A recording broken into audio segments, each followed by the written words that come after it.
DYAR 87.9 Eritoric Sini Radio. kutubo sa Alisto Recoleto. Kamo nagpaminaw sa DYAR 87.9 Eritoric Radio. Your best choice of radio. Mga labas nga balita atong susihon, mga panghitabo atong tukihon. Alisto sa balita, alisto sa komentaryo, alisto Recoleto. Dinhi sa DYAR 87.9 Eritoric Radio.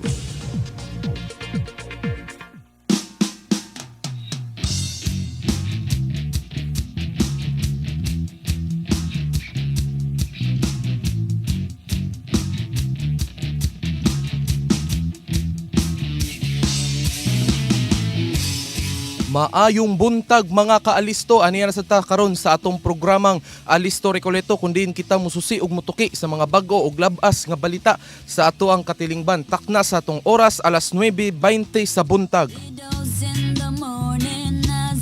Kamo nagpaminaw gihapon sa DYAR 87.9 Eritoric Radio. Ato'y greet og maayong buntag ang tanang mga naminaw karon sa ato ang programa. Hilabi na sa tanang mga nangaon sa ilang pamahaw karon, maayong buntag kaninyo og maayong pagpamahaw kaninyo. Og sa tanang mga naminaw nga estudyante, good morning kaninyong tanan. Og sa tanang mga tigpangandam sa atong pagkaon, hilabi na dira sa Alavida, sa Co-op, sa Burgeran, sa Snack Time, sa kanang mga namaligyag siomay og sa Waffle Time.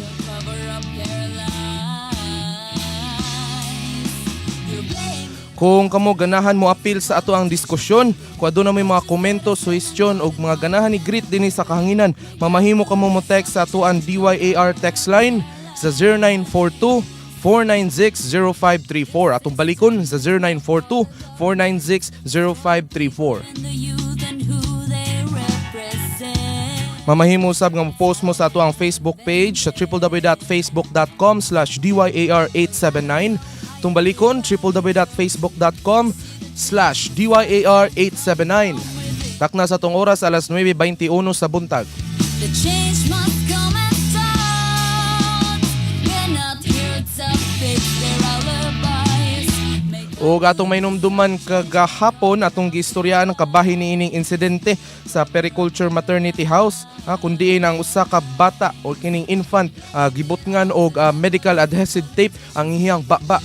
Just let us statement, but it wanna end up weeping.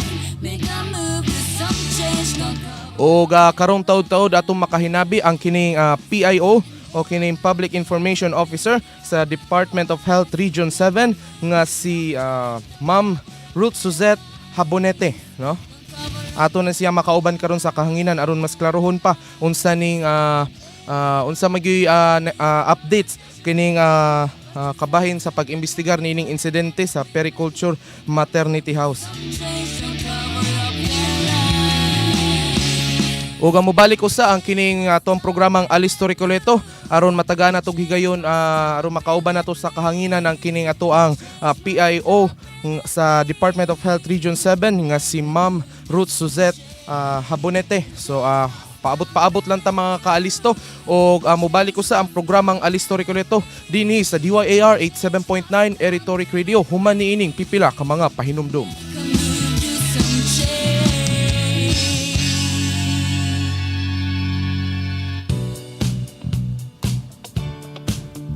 Hey, what's up, guys? This is DJ Dre and DJ Fran, bringing you the top 10 hottest jams of today. tune in to your favorite campus radio station, DYAR 87.9 Eritoric Radio. Your best choice of radio. Hey, what's up, guys? This is DJ Dre and DJ Fran, bringing you the top 10 hottest jams of today. tune in to your favorite campus radio station, DYAR 87.9 Eritoric Radio. Your best choice of radio.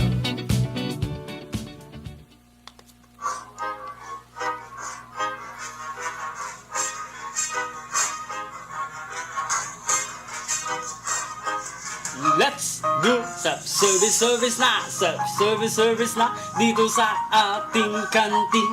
Self-service na, self-service na. Step 1, Kumain ka, Step 2, dalhin ang pinagkainan. Step 3! Ilagay sa disposal area. Step 4! Taas mo ang bango. Everybody! Let's do self-service, service na. Self-service, service na. Dito sa ating kantin. Self-service na. Self-service, service na. Self-service, service na. Self-service, service na. We are proud Athenians! Hey guys, this is DJ Nano. And this is DJ Nini. Craving for your daily dose of pop music from the millennium? Don't forget to listen to the Daily Pop Hit Bag. As we play your favorite pop music From the 80s to the 90s, up to the present.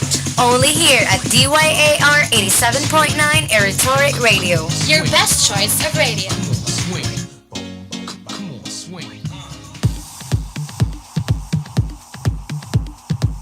Wondering what to do during vacant hours? Here are some useful tips. Hi, Seniors, this is DJ Charles playing all your favorite songs from your favorite bands. And this is the show that will kill your vibes. Because you're not famous. You're not awesome. You're not cool. This is The Wreck-It Show. Kini si Nico Tubo sa Alisto Recoleto. Kamo nagpaminaw sa DYAR 87.9 Eritoric Radio. Your best choice of radio. Mga labas nga balita atong susihon, mga panghitabo atong tukihon.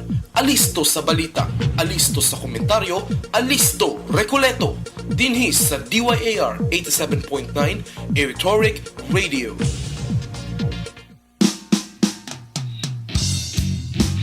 Maayong buntag mga kaalisto, aniya na sadta sa atong programang Alisto Recoleto dinhi lamang sa DYAR 87.9 Eritoric Radio. Takna sa atong oras alas 9:26 sa buntag. O kung kamo adunay komento, question o ganahan mga isulti dinhi sa atong kahanginan, mamahimo kamo mo text sa ato ang DYAR text line sa 0942-496-0534. Atong balikon 0942-496-0534. O mamahimo sa kamo mo post sa ato ang Facebook page sa www.facebook.com/DYAR879. Sunshine. O atong gingon kaganina aron mas klarohon ning issue sa periculture maternity house, makauban nato karon og makahinabi sa atong kanganghinan ang PIO officer o ang Public Information Officer sa Department of Health Region 7, si Ma'am Ruth Suzette Habonete. Maayong buntag, ma'am. Yes, maayong buntag din mo, Nico. Maayong buntag sa imong mga tingpaminaw di Hasig University. Okay. Yeah. Ma'am, mangayo lang unta mig update kabahin ni ining unsa nay update ning incident sa Periculture Maternity House. Yeah, as far as the UAC is concerned, what we did is we also did our initial investigation. We went there last Thursday afternoon because we wished to meet the chief of the hospital, Dr. Varona, but unfortunately she has already left the center. And then what we did, we went to the officer in charge and we were able to talk to the administrative officer, finance officer, and since nga dili man gid siya technical na person, so there are questions that we would want to ask unta technically. So since dili man siya non-medical siya, non-nursing man siya, so what we did, so now we look for the chief nurse. Unfortunately, although naa ang chief nurse, pero naa siya appointment. So we were not able to meet the right people unta sa pag-adto na mo dito. So, in return, they asked me na lang atong na-istorya na tao dito, atong kanang administrative officer, atong mahimo, they will just write a letter because the next day, it was Friday, because there is an ongoing kanang meetings bitaw by the members of the board, president, vice president, and everything. So may mga series of meetings sila. So on that particular day, the next day, 10 o'clock in the morning na ay meeting. So we were asked to make a letter request na lang kay kung sa mong gikinahanglan nila kanang ihatag lang namo, sabit namo ang letter para pag the next day's agenda, our letter will be part of the agenda. So we did, Thursday afternoon, we also give the letter in the afternoon. So as of this time, Wednesday, we are still waiting for the response from the hospital. Although ang ato, nangayo na lang, ang pangayo na nato o request naman nato nila is katong ila ganing we wanted unta to have a copy of the policy and procedures sa ilang neonatal intensive care unit. And then kung naghingo na sa mga incident report sila mga personnel or the patient's chart, and then probably kung naas may mga initial findings sa ilang investigation, we would wish to have a copy of that. So pending sa ilang sa request mo, wala kayo na response ng hospital, so on standby lang me kay other members of the fact-finding committee are also on travel. So when they get back, so today or tomorrow, we will reconvene again. Okay. Ma'am, doon na lang may pangutana. Unsay pwede mahimo sa DOH kabahin nini nga insidente? Pwede ba sila mopataw og mga penalties or sanction? Kay sa among pagkahibaw, ang kining pericurial maternity house is a private institution. So on the end of DOH, unsay pwede mahimo sa DOH para kini mga inganing insidente dili na mahitabo pa? Well, okay. It's like this.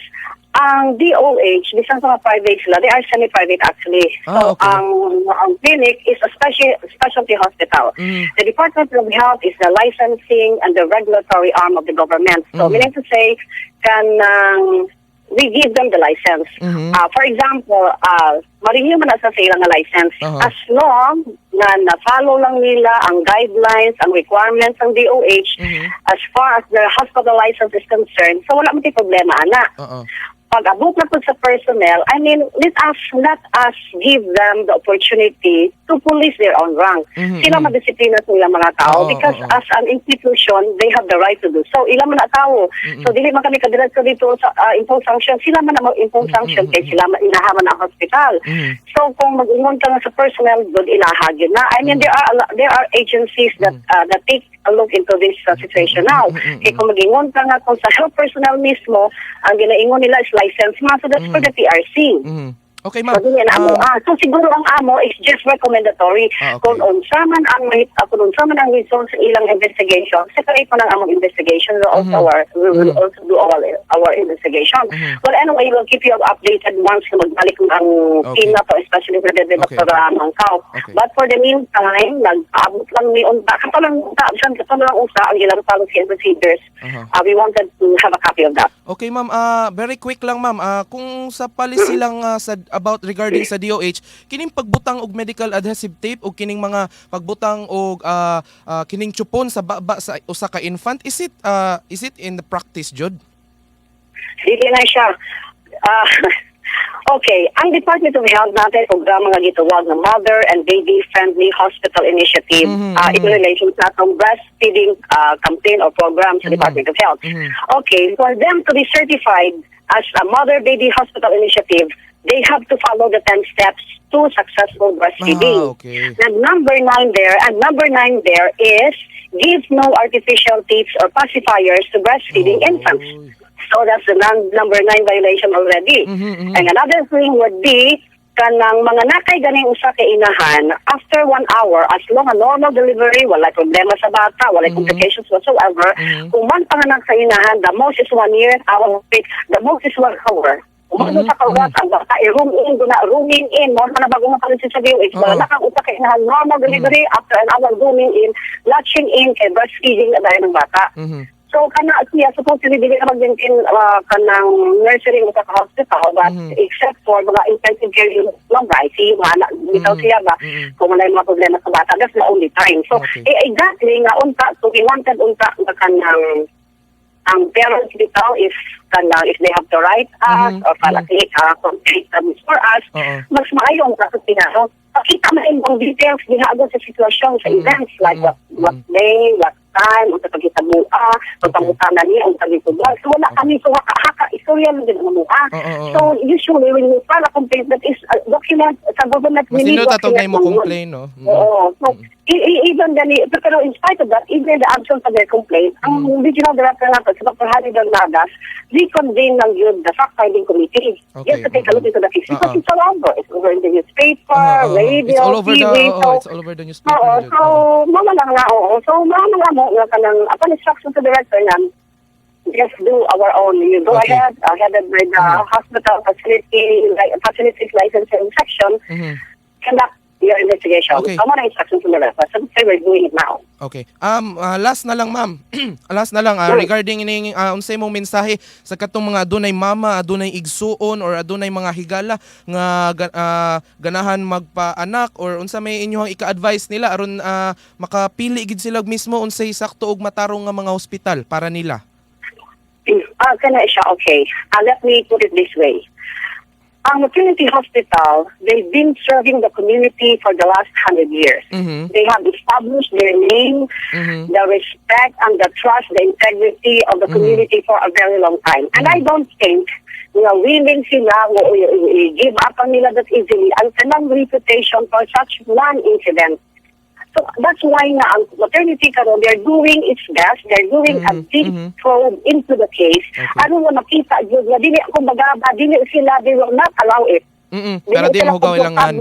Karon, oo. Because we also know a few people there sa ilang kanang board of directors nila. And in fact, I have worked with two of them in the past. And these are grabbing integrity and mga tawanan. So I don't think so mawiling sila na just magba ang ilang name for just one incident. So I don't think so. Okay. So this actually this is how we see it. This is just an opening, eye-opener. Actually, this is an eye-opener, not just for the hospital, but the rest of the hospital. At the same time, sa ato sa DOH, for all of us in the community. Itanawa na po na kananglan, strengthen pa din natin atong assessment and monitoring sa mga hospitals. It's not enough na they are certified as Mother Baby Friendly Hospital Initiative, pero tanawa na po kung they sustain na nilang ilang certification. Okay. So, na siya. So we're not at the enemy here. We're just here to assess, monitor, and mentor sa mga hospitals. Kung sa may mga laksas sila, we will help them. Mentor na po. Tabangan po sila na maabot nila ang qualifications or standards sa DOH. Okay. Dito ka, nakikita sa job. Okay ma'am, daghang salamat si mong oras ug panahon nga gihatag sure, you're ma'am. welcome. Thank you so much and Welcome po. mao kani si ato ang DOH Region 7 PIO Ma'am Ruth Suzette Habonete, and thank you so much ma'am for your time. Thank you so much. Good morning.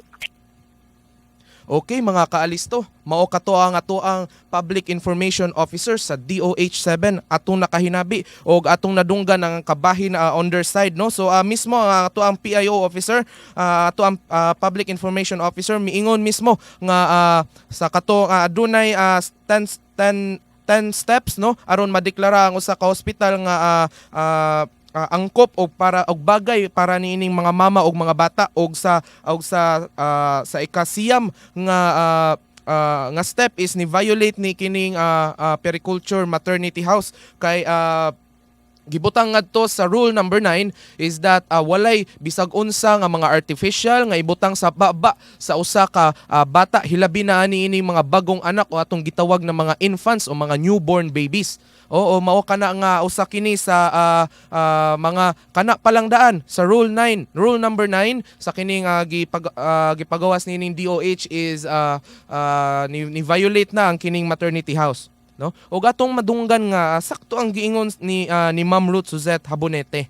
Kabahin niini nga dili isad siguro mosugot kining periculture maternity house nga basta-basta lang maguba ang ilang pangalan kay tungod niining gamay nga insidente, no, or for some dili kiniingon nga gamay, makaingon tang gamay tungod kay they been there for almost for 4 decades, 5 decades, and matud pa sa ato ang PIO sa DOH Region 7, 100 years na ni sila naadra mga maternity houses din sa syudad sa Sugbo. Mao kana nga and pipila kanila nakatrabaho niya mismo, no. Mao kana nga ang ihang punto nga dili mosugot kining ang mga maternity houses, dili lang kining periculture, but ang tanang maternity houses o ang hospital nga madaot lang basta-basta ang ilang pangalan tungod niini nga insidente. So dili sad mao tong giingon ni ato ang PIO sa DOH Region 7 nga dapat mismo ang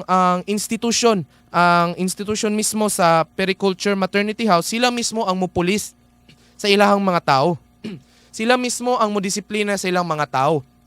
No, the role of DOH in the incident is to assess, Kung diin mga dapita mga naay na violate nga within sa jurisdiction ni ining DOH.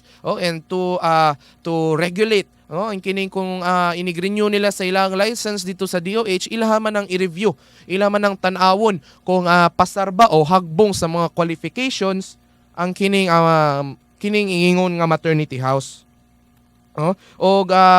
Mo kato mga kalisto sa katong mga daghang pangutana kabahin ni unsa nay update, doon na nay fact-finding team nga gi-create ang kini ato ang DOH Region 7 kabahin ni nga kabahin ni nga insidente.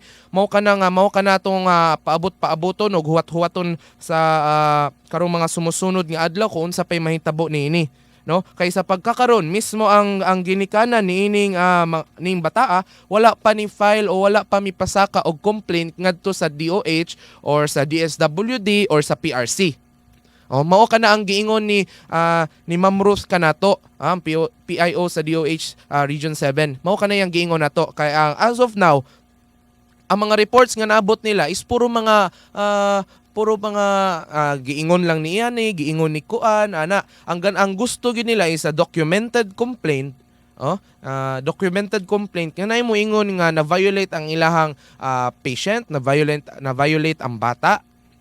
Mao kana ang ganahan sa DOH aron mas maklaro nila og mas makakandak sila og mas thorough na investigation. Kay kung mas lisod man gud ni mga kalisto nga mag-imbestigar lang ka nga walay ni complain, no, kay wala kay pagkuhaan sa mga statements, wala kay pagkuhaan sa mga documents, no. Ang imuhara taong makuha is kining mga hearsay or mga haka-haka pa matud pa sa ato ang PIO sa DOH Region 7. Sa laing bahin na niingon ang Department of Social Welfare and Development kon DSWD Region 7 nga kining ato ang social worker nga si Grace Yama. Siya miingon sa mga report nga kining mamahimo nga ni violate sa kining Republic Act 7610 or Anti-Child and Women Abuse. Mao kana nga adunay punto nga ni violate ang kining ospital, no, kay sila on their end sa DSWD sila ning they would like to believe nga ang kining pagtrato og tarong sa bata is not a policy, no. This is not the practice, no. Sa ato pa ang kining nahitabo sa bata dili kini ang the usual nga mahitabo na bisag asa nga delivery room or bisag asang ospital or maternity house. Og mao kana dili kana nila protocol, mao kana nga sulod kaayo kini sa violation kining gitawag nga violating the law providing special protection of children against abuse. Mao kana ato ang Republic Act 7610. Mao kana nga kung aduna lay mo file nila og complaint, hilabi na gid ni ani importante gid kani ng mga ginikanan ning bataa kung sila mismo mo file og complaint bisag asa sa DOH, sa PRC or sa DSWD aron ma-elevate pa og mo dagan na nining mas further og mas thorough na investigasyon, no. O gani pagawas sa dog statement ang kining Professional Regulation Commission kung PRC, no, ay kabahin niini kay the issue right now mga kaalisto is all over the province of Cebu. It even landed on a national news, di ba? Mao nang na-alerto sad ang kining PRC Region 7 sa Central Visayas og matud pa sa PRC Regional Director sa Central Visayas nga si Dan Malayang, ang pinakadako nga penalty nga pwede nila mahatag didto sa nurse is ang revocation of the license. Kay mao man ni ang naikatungod nga mang-revoke og lisensya ang kining Professional Regulation Commission, no. Ang mahimo lang ining DOH is to reprimand, and to assess and to arila na igon sa pag-renew sa lisensya sa mismo nga maternity house, dili mismo ang nurse. Kung ano inyong mga pangutana kabahin unsay pwede mabuhat sa katong nurse, ang PRC ang adunay katungod ni ana. Aduna ang PRC ang ato ang Professional Regulation Commission. Pinakabugat nga pwede nila mahatag ngadto o pwede nila mahatag nga penalty is ang revocation of license. Tangang lisensya ang nurse, dili na pwede makapag-nurse, dili na pwede mo take og board balik once na ma-revoke ang imong lisensya. Kung sa ato ang simbahan Katolika pa excommunicated ang tawag ni ana. Og mipahimangno ang kining PRC nga andam sila makigistorya ngadto sa mga ginikanan kung ganahan sila makigistorya, no. Mao kana ang pirmi gipaabot og mao pod na ang giingon sa medical director sa Periculture Maternity House nga si Medical Director Raida Varona. O miingon siya nga bisa mismo ang mga ginikanan wala miadto aron wala maka-file og complaint. Di ba? In fairness lang po, no, mura mag-ila manong gipasa ang blame ni ining mga ginikanan. No, makasabot ta sa DOH, PRC o kining DSWD, makasabot ta. Kay tuyoonon murag imuha ginang willingness nga moadto ka didto aron mo file og complaint. Pero kining mismo ang management sa ospital muingon nga wala man gani sila makaanhi namo, wala pa gani sila makaari namo. No, to in fairness lang pod sa mga parents, sila ang nibayad ninyo. Sila ang nibayad ninyo. And to be honest, ang kanang Periculture Maternity House usa sa mga mahal nga maternity houses dinhi sa siyudad sa Sugbo.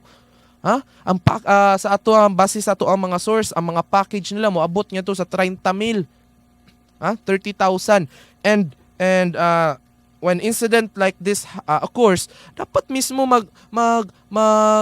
initiate na lang ni mismo ang ospital o ang kining as health center, kining maternity house, sila na mo initiate mismo dito nga moduol sa ginikanan. Di ba? Kay kung ang ginikanan, kung ang ginikanan dili ganahan mo complain, dili na lang tagdon sa ospital o sa bisag unsa nga health facility. Di ba?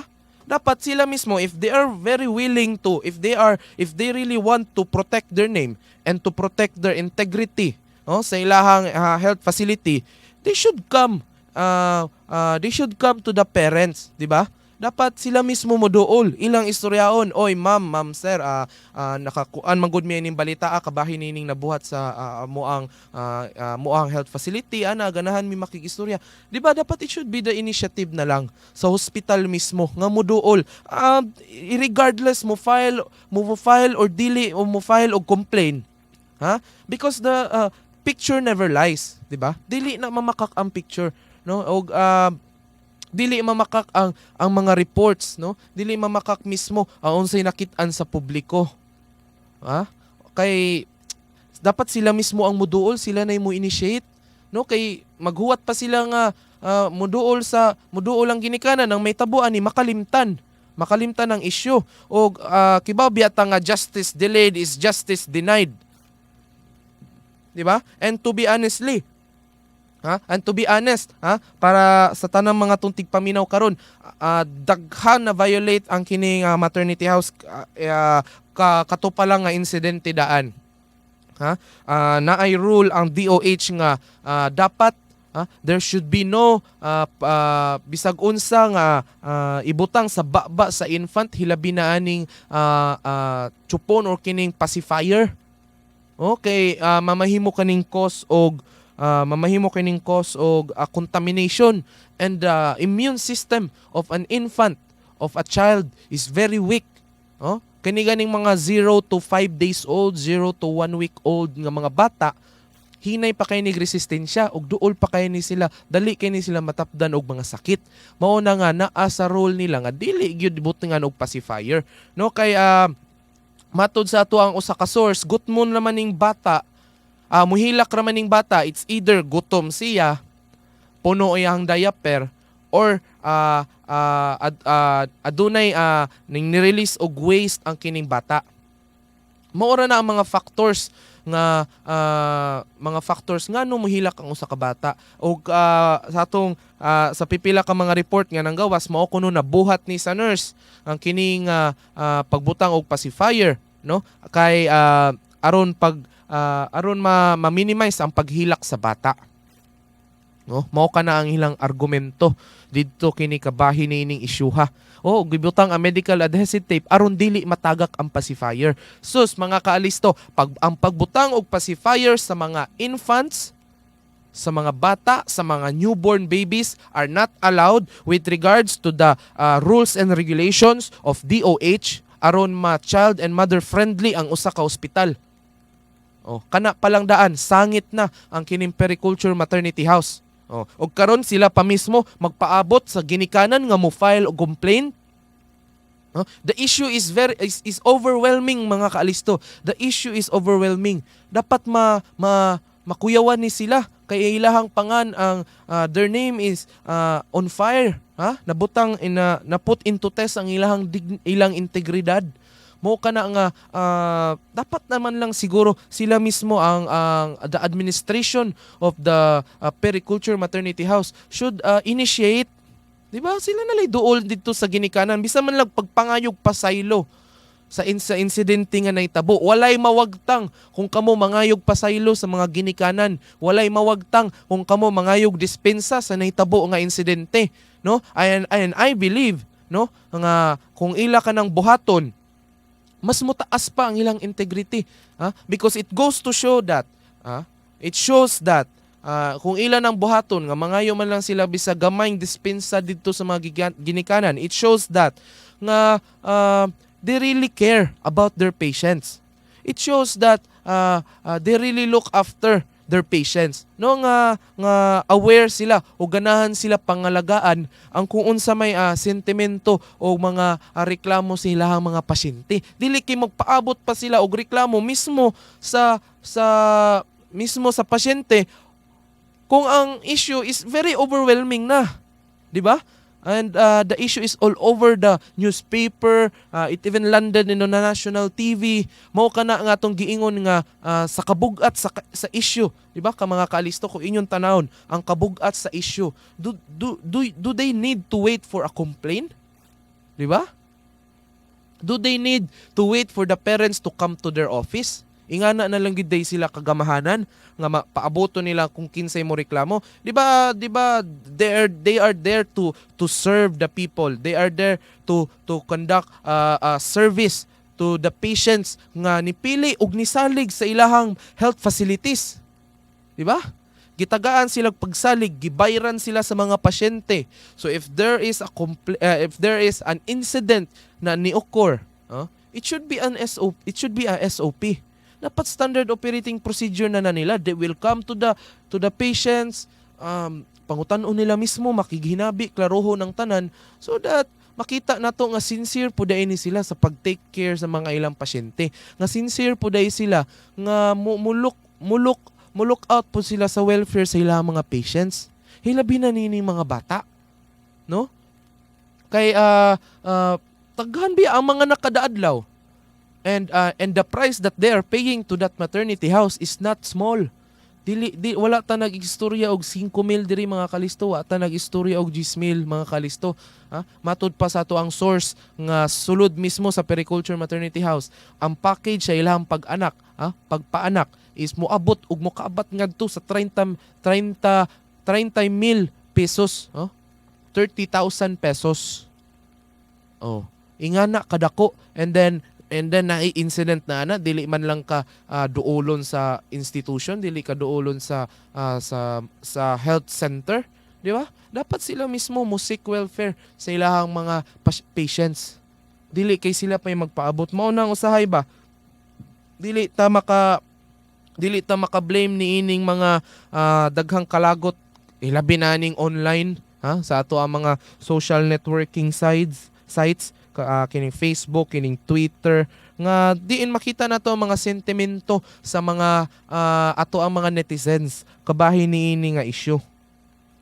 No? Mao kana nga og mao nang nakapait. Og sa usa pa ka report didto sa Facebook page ni ining papa sa bata. Og mo kana nga ang giingnan kuno sila sa nurse nga ang ilang anak kuno isaba ra kaayo. Ato ang i-quote "Your baby was too noisy, so I put that over his mouth." Kamo. Naamoy mama, naamoy igsuon, aduna moy kahigala nga ganahan manganak nangitag maternity house or ospital na kaanakan. Mubad to pakahakag Periculture Maternity House?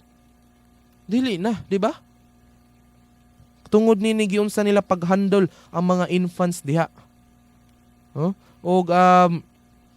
Mao kana nga giklaro sad sa papa ni ining ginikanan sa bata nga mao kana nga dili pa karon walay complain, wala tanan, walay interview on TV, newspaper nining parents tungod kay mismo ang ilang mga anak, ang iyang anak mismo, ang papa ngadto sa bata is trauma pa, na-traumatize pa niini nga event, no? Gi-declare kani sa iyang papa nga horrific experience. Mao ka na giingon, mao na nga sa pagkakaron ang papa usa sa ginikanan niining mga bata ang niistorya kabahin niini nga isyu, no? O mobalik pa ang ato ang programang Alisto Recoleto dinhi sa DYAR 87.9 Rhetoric Radio, human niining pipila ka mga pahinumdom. Make a move, do some change. Don't cover up their lies. Don't cover up their lies. You blame it all to them police and politicians speaking, but you stay the same and bought in one and end up weeping. Make a move, do some change. Don't cover up their lies. This system is not for the government. It's for the people and the youth. Kini si Nico Tubo sa Alisto Recoleto. Kamo nagpaminaw sa DYAR 87.9 Rhetoric Radio. Your best choice of radio. Are you in the mood to dance? Wanna feel like you're in the club? Catch us at Discotheque with DJ Rock and DJ Slim right here at 87.9 DYAR Rhetoric Radio. Your best choice of radio. Girl, manakagkaon? Man na, ikaw? Manapod, adto na tanan, manabitatag kaon, tanawa o daghan pag nanginhanglan og table. Bitaw sa, o sige tara, daghan na po mga estudyante wa para kakaon. The canteen is not a study area nor a place for a short nap. Please vacate your seat after eating. Be considerate. A friendly reminder from BYAR Eric. Hey guys, this is DJ Nana. And this is DJ Nini. Craving for your daily dose of pop music from the millennium? Don't forget to listen to the Daily Pop Hit Bag As we play your favorite pop music from the 80s to the 90s, up to the present. only here at DYAR 87.9 Rhetoric Radio. Your best choice of radio. Kini si Nico Tubo sa Alisto Recoleto. Kamo nagpaminaw sa DYAR 87.9 Rhetoric Radio. Your best choice of radio. Mga labas nga balita atong susihon, mga panghitabo atong tukihon. Alisto sa balita, alisto sa komentaryo, alisto Recoleto. Dinhi sa DYAR 87.9 Rhetoric Radio.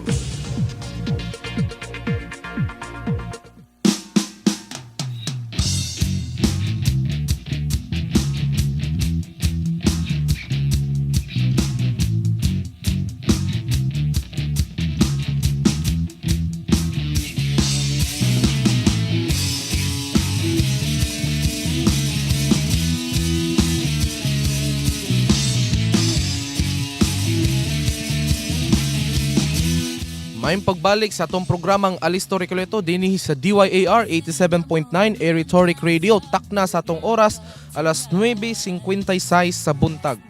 Kamo nagpaminaw gihapon sa DYAR 87.9 Rhetoric Radio. Flipping pages on the paper, street side mob and brutal murders, neutral. O gatong gipahimangnuan ang tanan natong mga tigpaminaw nga ang atuan DYAR Rhetoric 87.9 Rhetoric Radio kutob na lang karong Biyernes. Make a move. Kaya iniguman nining summer classes dinhi sa atuang universidad, no? Mahuman na sad ang amuhang trabaho dinhi sa DYAR.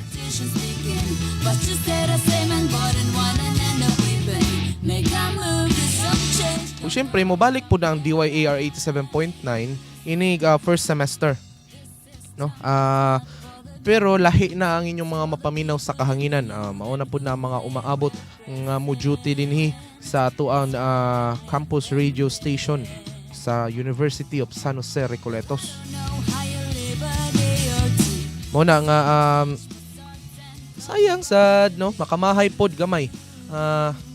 Pero with in terms of experience, no, o ang amuang joy og happiness sa pag-serve dinhi og public service hatag kaninyo, wala mi masayangi, no, bisan pag mubo ra kayo ang panahon nga amuang mubo ra kayong panahon nga amo ang nakauban ta dinhi sa kahanginan.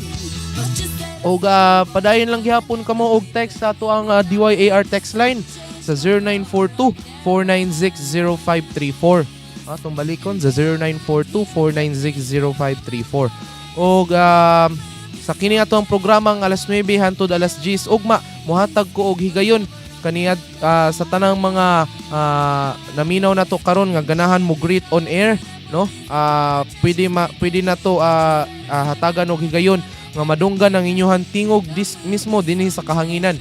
Text lang midaan sa amo ang DYAR text line sa 0942-496-0534 atong balikon 0942-496-0534. Og tagaan ta mo og higayon ugma og sa Biyernes makaistorya sa kahanginan kung aduna mo'y ganahan mga i-greet, no? Isud mo sa ato ang phone patch aron madunggan mismo ninyo inyong tingog sa radyo.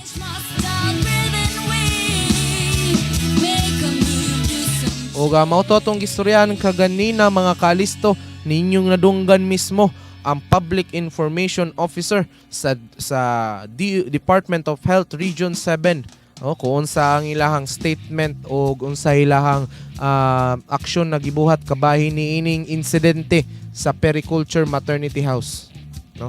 Mao kana ang ini ang hinaoton ta, no, nga magmatngo na ang tanang mga health facilities dili lang kay kining Periculture o kundi ang tanang health facilities dinhi sa Dakbayan ug syudad sa Sugbo, no?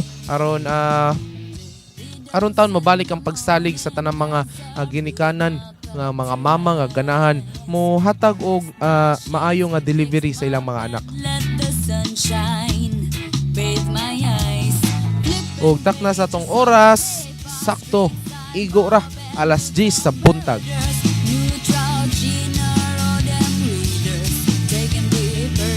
Og atong pagaistoryahan ugma ha, kabahin niining wa naman gutay igong oras o panahon mga kalisto. Ato ning istoryahan ning kabahin sa gipagawas nga listahan ni Rehabilitation Secretary Rehabilitation Czar Ping Lacson. Kabahin niining mga listahan na gihatag kaniya ni Napoles karon iya nang gipagawas. So ugma ta ni istoryaan, may nindot ato ni istoryahan karon pero wa naman tay igong oras. So istoryahan ta ni ugma sa kahanginan o katong ganahan mo greet on air tomorrow. I-text lang midaan sa 0942-496-0534. Tumbalikon 0942-496-0534 aron matawagan mo o madunggan ang inyong tingog dinhi sa kahanginan. So pahibaw lang mo daan na mo para matagaan mo og chance. O kung ganahan mo mismo muanhi sa mo ang booth o station dinhi sa Department of Journalism and Communications, mamahimo ra kamo muanhi diri basta magpa-schedule daan, no? Aron makahinabi og madunggan pud ninyo inyong madunggan sa inyong mga higala ang inyong tingog sa kahanginan. Og mao kato nahuman ang atong programang Alisto Recoleto. Mao kini si Nico Tubo sa DYAR 87.9 Rhetoric Radio. Magkita-kita na sad og magkauban na sad ta sa kahanginan ugma dinhi lamang sa inyohang official campus radio station sa University of San Jose Recoletos, DYAR 87.9 Rhetoric Radio. Maayong buntag husanyan. Hey guys, this is DJ Nano. And this is DJ Nini. Crave